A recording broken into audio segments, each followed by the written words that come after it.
नमस्कार दोस्तों, मैं हूं राजेश और आज मैं आपको बताने वाला हूं सुकन्या समृद्धि योजना के बारे में।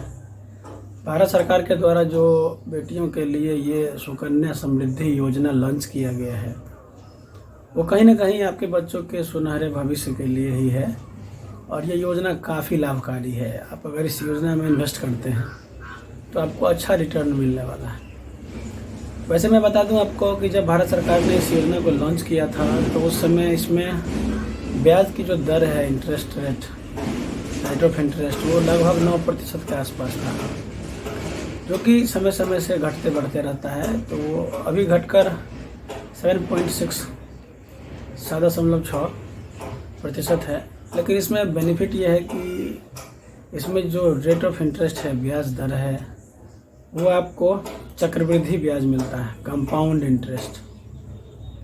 ठीक है, अगर आप ये प्लान करवाना चाहते हैं तो मैं बता दूं आपको सबसे पहले डॉक्यूमेंट्स क्या लगता है और कहाँ खुलवा सकते हैं। तो ये पोस्ट ऑफिस, डाकघर, दूसरा state bank, HDFC bank, PNB bank, ये 2-4 जगह है जहां आप सहूलियत में आसानी से खुलवा सकते हैं। ये बच्चा का जो फादर है, लड़की का जो पिता है, प्रपोजर या गार्जियन, जो कुछ भी कहिए, उसके साथ में ज्वाइंट अकाउंट की तरह ही खुलता है। इस खाता को खुलवाने के लिए क्या क्या डॉक्यूमेंट्स लगता है मैं आपको बता देता हूँ। ये खाता आप कहाँ कहाँ खुलवा सकते हैं मैंने तो बता दिया। इस खाता को खुलवाने के लिए बच्चे का जन्म पत्री जो बोलते हैं, जन्म प्रमाण पत्र होना बहुत ही आवश्यक है। वो मैंडेटरी है, वो चाहिए ही चाहिए।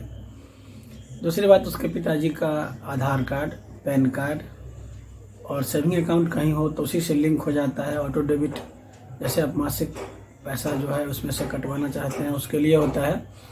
तो सेविंग अकाउंट पहले से रहा है तो उसी के साथ मर्ज कर देता है बैंक, ऑटो डेबिट लगा देता है, जिससे कि महीने का 500 या 1000 रुपया वो आपके खाते से कट के उस खाते में जमा हो जाएगा। तो जैसे कि आप 5000 रुपये महीना जमा करते हैं या 5000 साल का जमा कर सकते हैं, कम से कम 500 रुपये महीने से भी आप इसको स्टार्ट कर सकते हैं। मैक्सिमम जो है इसमें सालाना आप 1.5 लाख रुपया ही जमा कर सकते हैं। अगर आपके 2 बच्चे हैं, एक लड़का एक लड़की, तो कोई इशू नहीं है, बेटी के नाम से सुकन्या एक आप आराम से कर ही सकते हैं। 2 बेटी है तो भी ठीक है, दोनों लड़की के नाम से आप सुकन्या करवा सकते हैं।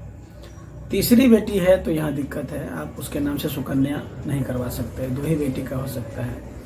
तीसरी बेटी का भी होता है, करवा सकते हैं, उसमें TNC लागू है, कंडीशन लागू है। एक बेटी आपका मान लीजिए पहले से है, दूसरा बेटा है, तीसरी बेटी होती है और वो जुड़वा होती है, मतलब चौथी बेटी भी उसके साथ। यहाँ मैंने एक बेटे का भी जिक्र किया है। बेटे को छोड़ दीजिए, मान लीजिए एक बेटी पहले से है और फिर बेटी होती है, वो ट्विन होती है, जुड़वा। उसमें अगर 2 बेटी है तो इस केस में आप तीनों बेटी का सुकन्या करवा सकते हैं। आप इस योजना का लाभ ले सकते हैं। और इस प्लान का जो फीचर है, ATC जो टैक्स बेनिफिट है, ITC 1961 ATC के तहत जो आपको कर लाभ मिलता है, वो आप इसमें ले सकते हैं। इसमें जो आप इन्वेस्ट करते हैं वो आप दिखाते हैं तो आयकर विभाग से आपको इतने पैसे का टैक्स बेनिफिट भी मिल जाता है। और ये मैच्योर्ड 21 साल में होता है। 10 साल से छोटी बच्ची के लिए ये प्लान है और आप ले सकते हैं। बैंक में जाकर कहीं भी आप, पोस्ट ऑफिस में भी इस प्लान को ले सकते हैं। इसमें ऐसा है कि अगर आप आज करवा देते हैं, मान लीजिए आज 7.6% का रेट है, जो कि कंपाउंड इंटरेस्ट है। आगे चलकर सरकार अगर इसमें बदलाव करती है, जैसे पहले 8 था, 8.5, 9 से शुरू हुआ था, तो ये समय समय से बदलता रहता है, ये कम और ज़्यादा हो सकता है, लेकिन आपको कंपाउंड इंटरेस्ट ही मिलेगा, दूसरे से कहीं बेस्ट है। FD की जो बात है, पहले FD में भी फिक्स डिपॉजिट जो करते हैं हम लोग, उसमें भी 8 साढ़े 8% था, लेकिन अभी घटते हर बैंक में अलग अलग अभी लगभग 5% के आसपास हो गया है, जो कहीं से भी लोगों को फ़ायदेमंद नहीं लग रहा है।